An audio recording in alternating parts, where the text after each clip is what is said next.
see, I look at fiat. I don't see it as worth anything at the moment. That's how I'm viewing things. With everything that I've been telling you about with the dollar and all this sort of stuff, I'm going, fiat is simply there as a gateway to get assets. That's how I'm looking at things, right? So how can I've got to keep some cash back to pay the bills from day to day and just throw the dog a bone and all that sort of stuff, right? And keep people happy.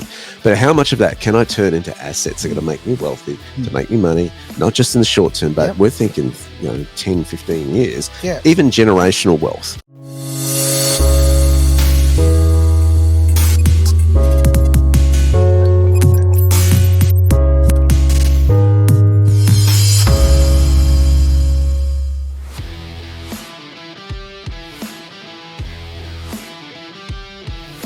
Wise people see danger ahead and make preparations for that. And what's happening internationally is really, really interesting. This is not to scare people. This is not to make people worried. Again, as I always say, there is always opportunities in these moments. Damn straight. 43% of small businesses in the United States were unable to pay their rent in full in April due to economic headwinds. And it's the highest rent delinquency rate since March 2021 per Bloomberg, media publisher. And this is big concerning because they are seeing, this is going to leave leftist corporates, as some have said, what's left of the US marketplace. In fact, Donald Trump Jr. got on there and said, this is insane. This will destroy our country and our small businesses. It feels like it's on purpose to give big leftist corporations what's left of the US marketplace. America, it doesn't have to be this way, but you do have to get involved and vote out Democrats in November. So there's political points to be done by this. He's giving it a go. But in fairness to Trump's no business, right? Okay. Yeah. So while this has been going on, you've had China dumping $74 billion in US treasuries since 2023 and buying up gold left, right, and center. Very telling. Right. So the treasuries, the bonds, those are the IOUs that the US government produces to get currency in their markets. China's been a big advocate of buying those. It's coming out that they're dumping that now because they don't think the integrity of the US dollar will be there, obviously, and they're going to the old money, gold. JP Morgan and Chase Bank of America suffered $4.5 billion in losses as unrecoverable debt soars. This is an interesting story in relation to how many people just aren't paying their debts, and it's unrecoverable. So those are the two largest banks, JP Morgan, Chase, and they didn't expect they'd be hit with that. Bank of America also reported $1.5 billion in net charge-offs. That's a surge of $807 million a year prior. And they're just seeing cracks in the system as people can't pay that debt. Bear this in mind, while that is going on, the IMF, the International Monetary Fund, sounded the alarm, the American debt's too high. And they keep raising the debt ceiling, of course, as they do. They always hear the hype, Derek, stop worrying, mate. You can just print more money. It fixes everything. Well, now, hang on. If you can print money, then why do we get taxed? Oh, you feel so smug using someone else's joke. No, I don't. I'm born smug. Go on. Let's look at some stats here. Say something else, but anyway. So, yes, Derek. They're concerned the interest rate's too high. Every 100 days, US debt increases by $1 trillion. Wow. And if you're paying that interest back, it's $170 billion to pay that back, just on the interest. That's not paying down the debt. Yep. Defense spending in America, to put it in perspective, is $822 billion. And the international US debt is $35 trillion. Well, the Americans are very busy because, they have to be out there because they've got to liberate a lot of oil. Okay, they've got to launder a lot of money. The great laundry of the world, the Ukraine. Watching the money funnel in and out of Ukraine, it is embarrassing, right? I mean, I don't understand all of this fully, and I understand what's going on. Okay, so people, you're having the wool pulled over your eyes here. Okay, this is money laundering. The whole conflict setup that's going on in the Ukraine, which we've, by the way, tended to forget because of Israel and what's going on there. This is just ridiculous. The American system, they are not looking after their people in any way, shape, or form. Everyone's living on not everyone. A lot of people living on the streets in tents, and they've got fentanyl problems. All of this domestic problem, and you're just funneling money to this place that no one can find on a map. It just drives me batty. There's a lot of distractions going on in the world. There really look over here and don't look over there. Yep. And that's what I think we've got to be aware of what's going on here. So you hear a lot of the words crisis. You hear the words, the drama from the media and those things. Now, in all of this, you go, okay, be prepared. So what's happening with the debt? We've been talking about different forms of exchange for quite some time on this show. We certainly have. Alternatives, some traditional, some are new and alternative. There are also situations where how can you, in relation to these businesses, how can you fix that situation where they're struggling to pay their rents? This is what a good business is all about, is problem solving. Well, okay, and I'll use ourselves as an example here. Problem solving, okay, is where we had, we were there for years in Wangara, great setup, beautiful studios, everything was done, walk in, it's ready to go, right? Now, ultimately, in 3 years, our rents doubled in 3 years. Absolutely, utterly ridiculous. So you know what you do? You can either go, you can drown in that, or you can go, hey, you know what I'm going to do? If you're going to keep pushing the money up, I'm going to turn this problem into an opportunity. And we're going to go, okay, and we did that. We've gone and found somewhere bigger, better, double the size. Yeah, double more the central. size. Central, just okay. So you can get Higher doom and gloom. roofs. Absolutely, you can get doom and gloom about it, or you can take it as an opportunity, right? You got signage opportunity on a busy road. Absolutely. So now there's so much going for it, but because we've got 2 spare rooms, we've got 2 offices we can now lease out to counteract our rent increase. And so if you do need an office space at a hot desk, so send an email to info@edgeradioaustralia.com. Yep, and Aaron will deal with it. Oh, Aaron will deal with it. Yeah, but what I'm saying is, motto: Aaron will deal with it. Aaron has to deal with everything. All right. But where I'm going on this is that, through all of this, we can get doom and gloom. We can look at what's going on, or we can go, let's bloody make an opportunity out of this, whether it be rent going up or whether it be, your shirt's getting brighter. Could possibly, right? Let's use this as a catalyst, right?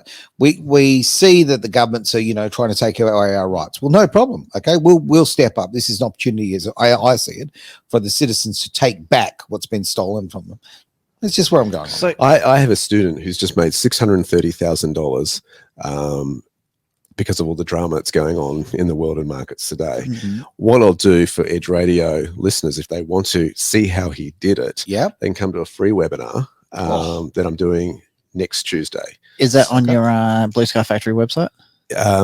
It isn't. So it's, I'm just saying it to Edge Radio guys. If you want to do that, go to my website, my homepage, go blueskyfactory.com.au, put your details there. Yep. I'll give you a quick call and just say you heard this on Edge Radio, so I know where you've got it from. Okay. And then if you want to hear that. So one of my students has done this, made $630,000 on the markets, but related to all the drama that's going on in the world. With all that money he's just made, does he need to rent an office?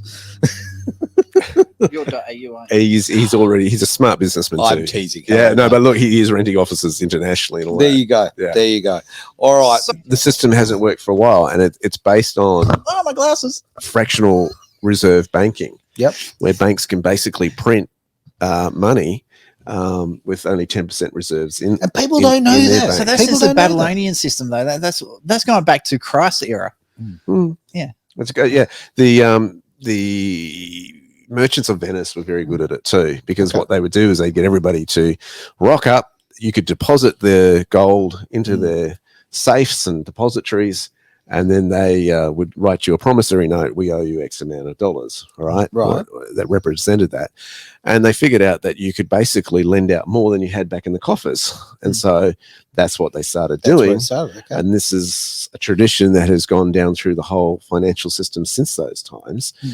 And then they only have to have, say, 10% in their coffers to lend it out, and this is why banks are terrified of a run on the bank. Oh, that's why I'm so excited by runs on banks. I really want it. I really want it. When they do the cash one the other day, it was great. People rocking up to take cash, and it was like one of the only times you're happy to be in a queue at the bank. So, that's right. That's it's really, this is encouraging. Like having a look at some of these comments that are coming through.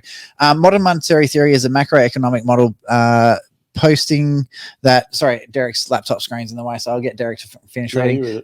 Model posting that countries that issue their own currency, such as the US, are not constrained in their spending. PR. Yeah, that's why the US doesn't pay back their debt. He's exactly right. Here we go. Apparently, where are we? Opponents of MNT argue that such countries can't default on the securities they issue, as they can simply print or issue more currency. Yes. Right. And is that why they keep moving the debt ceiling? Pretty Yeah, much, because you can just create out of thin air because it's fractional, right? Yep. He's absolutely right. So what they do is, do we ever have to pay it off? The US politicians have never intended to pay it No, off. They no just way in keep the world. passing it on to the generations and the generations and the generations. And historically, what you see is then a currency has to change. And I think that's what we're witnessing right now. I think so too. Given that is happening, this is like, for me, why do I get excited about this? This is a once in 1,000 years opportunity Mhm. to really prosper in it in terms of that exchange of wealth that's going on. I mean, look, with your family budget kind of thing, you want to have a surplus, right? You want to get in a situation like you got some money in the bank, so for a rainy day, things go wrong, whatever. It just blows my mind that you don't run a country like that. Okay, you don't. Most countries have no interest in having any reserves. Let me throw another question to you then. How many people would have a surplus in their budget when they have a mortgage? Almost no one. None. Yeah. None. So if the general population can't have a surplus, like they're living paycheck to paycheck, paying off interest and borrowing money to get the things that they need, how do you expect the government to be any different? You got to remember all the rules that the everyday people live by is formed by the government, who's mismanaging money anyway. So let me put this spin on that then. I think it's a really good issue. And it applies. I'll start with the individual, you and I first. I've really been looking closely, and my wife and I have been doing this, and what is really needed. It's okay. There's needs versus wants. Okay. Yes. We get that. But how can you turn your spending from just being consumables to assets? And what proportion? There's going to be some consumables. It's unavoidable. You've got to live and survive and get up the next morning. Yes, there's got to be some consumables there. But when you start becoming conscious of it, I mean, one of the things that helped me was actually physically buying ounces of silver, because I would actually start thinking, at that time, $35 was going to buy me an ounce of silver. Do I want to spend $35 over here? You know what? Or Dope's got a better rate of return than that. What's that? What is it, $250 an ounce now? I don't know. Marijuana. And not be arrested. I know, it's for medical purposes. That's right. Derek won't be in next week. He's been investing with Travis. It makes you start thinking, where do I want to spend my spending, right? I could spend that extra $30. It's easy to just go, it's $30, I'll pay it, right? And you start thinking, hang on a second. When you physically hold it, you go, this is actually something that it's the old story about when you go and you pay pass, right? Okay, it doesn't feel like money. It's just tap and go, right? So you don't notice when you got good old fashioned folding in your hands. It hurts every time you break a note. It's like, because it's gone. So I look at I go around. If you go around the shopping malls today, the supermarket, I am amazed how many people are filling their trolleys with soft drink. Really? Yeah. I just look at it and go, fire, this stuff is bad for you. It's full of sugar. Plus we don't know a lot of the ingredients that are in some of those drinks and that sort of stuff. And you're putting that in your bodies. We know that it causes health problems and health issues. I look at that and go, okay. I look at, since I've done some health courses as well, I look at the grocery stores and I go, 90% of the stuff in here is bad for me. It is. Preservatives really and all this sort of stuff. So you start making, with this education, you start making wiser and smarter decisions with your money. And you go, where is the real value? Now, I used to argue, that I try to buy organic when I can. Okay. It gets harder with 4 kids and getting to the markets and all this sort of stuff. But I can tell you now, people go, organic food is more expensive. No, it's not. I tell you what, you eat less of it because it's more nutritious and it fills you up quicker and it's healthier for you. So it's getting that balance right. Sure. And I know that everybody can't just go overhaul, but a lot of people don't want to change. And you got to go, if you keep doing the same thing you do, that's the definition of an insanity, right? So it's the same with your spending in terms of discretionary wants and needs. Do you want to keep spending it on consumables, or do you want to start buying some assets with that money? And in this day and age, you can start buying assets with very little money, right? Yeah, that's the exciting part. Point. You don't have to go have a $400,000 loan to buy a property. You can if you want to, but you can get in the game with a small outlay right now. That window of opportunity is closing, but it's there. It is still there. So we do have quite a few comments coming through. Okay, let's add some. Where are we? So true, Derek. I didn't think of things like that. So he's talking in regards to like the difference between your like your wants and your needs, and start actually buying investments. So silver's a great way to start investing. The other one I've found lately as well, you were talking about indices earlier.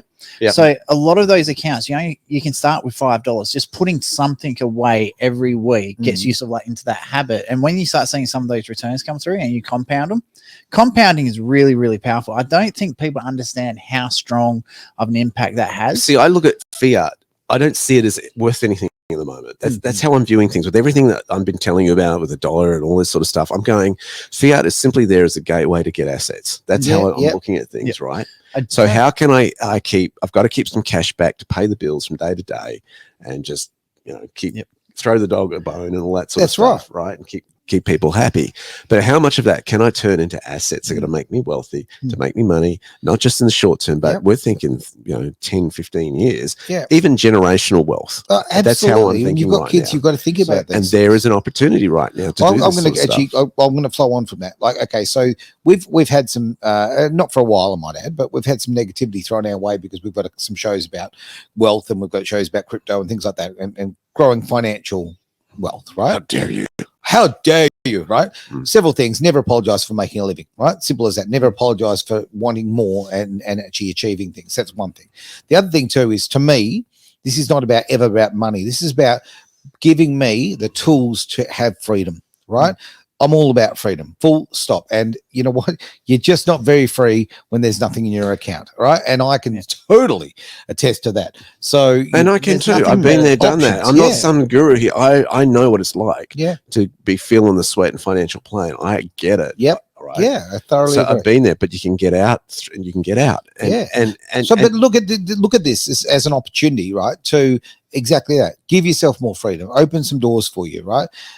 Meaning that, if you've got financial freedom, if you're not pressured by having to go to a job, just over broke, there as basically a paying slave. If you can get that kind of level of freedom, you can go and do the things that you're passionate about. You can do the things that actually give you real, genuine wealth. Your heart. I just wanted to quickly jump into this one. So a great book for people to read is Robert Kiyosaki's The Cash Flow Quadrant. So understanding what quadrant you're in and where you want to be. So I think that's really, really important. So I know Derek's courses cover that a lot as well. So bluskyfactory.com.au. One of the big things I always hear, everyone wants to be on the right side of the cash flow. So business owners or investors, but there's nothing to stop you. Let's say you enjoy the security of working for someone else, but take a proportion of your income and put it into investments and something that's going to grow itself naturally. Yeah. And I was thinking about this the other day, and I was like, you know what? Investing is a lot like farming. Okay. And you're probably thinking, what the hell? I am thinking that. No, I agree with you. Yeah. So I want to know why. So let's say you want to start growing some, we'll use the example in the chat, watermelons or pumpkins. Right. So let's say you want to start growing some pumpkins. What do you need?